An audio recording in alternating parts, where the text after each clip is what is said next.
coming at you live with some beginner gym-friendly tips. Today we're discussing gym etiquette. I wanted to share with you a couple of the very proper gym manners to have.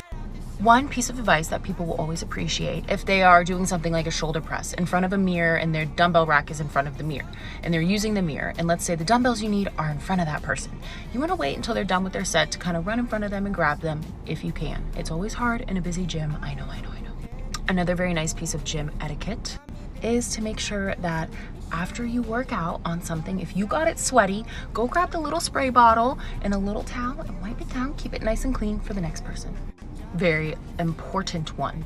If you're using a machine or dumbbells, let's say you finish, you have some weights on the barbell, let's say you have some weights on a machine or you have dumbbells, make sure to put those weights back and those dumbbells back where you found them, ideally in the spot that they belong in. This makes it very nice for people that work at the gym and for other people to utilize the equipment.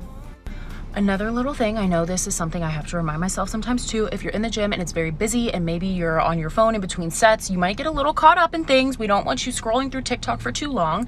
Make sure to be mindful that other people might want to use the equipment so you can kind of keep the pace moving and get the rest that you need.